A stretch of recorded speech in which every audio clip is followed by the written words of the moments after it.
Welcome back to Harry and Meghan Tales, the place where we shine a loving light on the Duke and Duchess of Sussex, their truth, their journey, and the legacy they're building on their own terms. I'm Adrian, and today's episode is one you do not want to miss, because today we're talking about a moment, a cultural moment, a powerful alliance between two women who know what it means to fight against stereotypes, to be misrepresented, and to reclaim their narrative. Yes, Meghan Markle has just announced a surprise bonus episode of her podcast, Archetypes, now retitled Confessions of a Female Founder, and it features none other than the Queen Mother of modern music herself, Tina Knowles. That's right, Beyoncé's mum. But before we get into what this really means for Meghan, and why the media is once again twisting this into some calculated rebrand narrative, I want to ask you something. What happens when a powerful woman answers a call from another powerful woman? What happens when matriarchs connect not for clicks, not for clout, but to share stories that matter? Let's find out. When a matriarch calls, you answer. That's how Meghan teased this special bonus episode.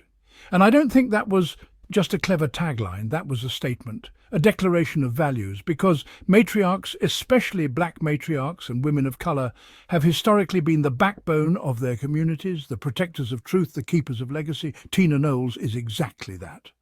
And so is Meghan Markle. Now, I know some folks in the press want you to believe this episode is a PR stunt, a rebrand, a desperate pivot because, gasp, Meghan dared to step away from the chaos of the British press and build something of her own. But here on Harry and Meghan Tales, we look deeper.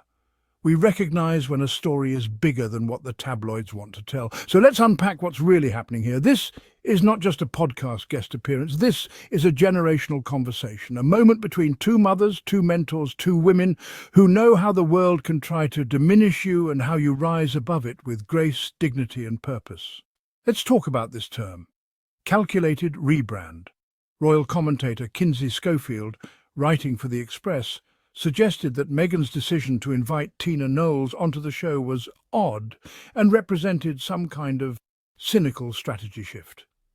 Now, let's ask ourselves, why would anyone think that bringing Tina Knowles, an accomplished fashion designer, philanthropist, and matriarch, onto a podcast about female entrepreneurship is odd? Oh, right, because it's Meghan. Because no matter what Meghan does, someone will try to find fault. If she speaks out, she's attention-seeking. If she stays silent, she's irrelevant. If she builds something new, she's rebranding. But here's the truth. Meghan isn't rebranding. She's expanding, she's evolving, she's elevating the conversation.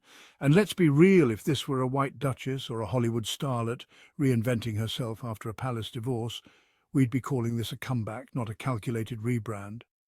Double standards, much? Since the beginning, Meghan Markle has used her voice to empower others, not to sell scandal, not to gossip, but to educate, uplift and connect. Let's not forget, Confessions of a Female Founder didn't come out of nowhere. It's the natural continuation of her work from Archetypes, where she gave a platform to female trailblazers across industries. And now, through her deal with Lemonada Media, she's doubling down on what matters. Honest storytelling, emotional depth, and highlighting women who are breaking barriers. Tina Knowles fits that mould perfectly. From designing costumes for Destiny's Child to mentoring her daughters into superstardom, Tina has lived a life of grace under pressure. And let's not overlook how Beyoncé and Solange are now powerful, independent women in their own right, each with her own voice, each with her own mission. So, if Meghan wants to learn from that, reflect on it, and share it with her audience, why would anyone twist that into a negative? Do you remember that moment?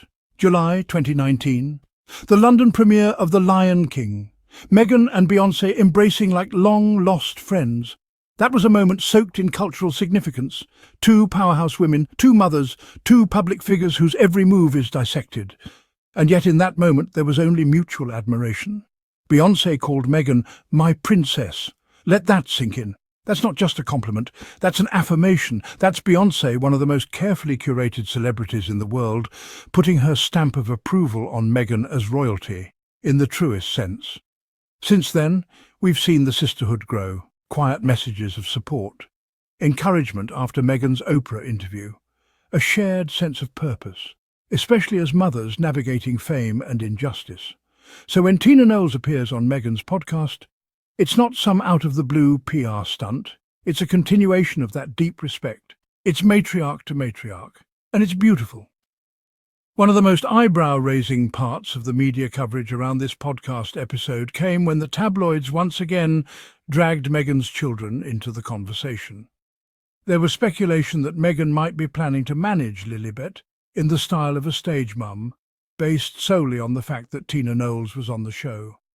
Let's be clear, that's a stretch, a very offensive one. Here's the truth. Every parent dreams big for their child. Every parent hopes their daughter will grow up confident, safe, and powerful. If Meghan looks to Tina Knowles as a role model, someone who raised two iconic daughters with creativity and integrity, why is that a problem? You don't see people questioning William and Kate when they involve George or Charlotte in royal protocols, but when Meghan dares to think ahead about Lilibet's future, suddenly it's sinister. Please, that's not journalism. That's judgment masquerading as analysis. And we reject it. Let's come back to the heart of it. This podcast, it's not just content. It's not just branding. It's a platform. Meghan is creating space for women's voices, wisdom and lived experiences. From Sarah Blakely to Mindy Kaling to now Tina Knowles, this podcast honors the hustle behind the success.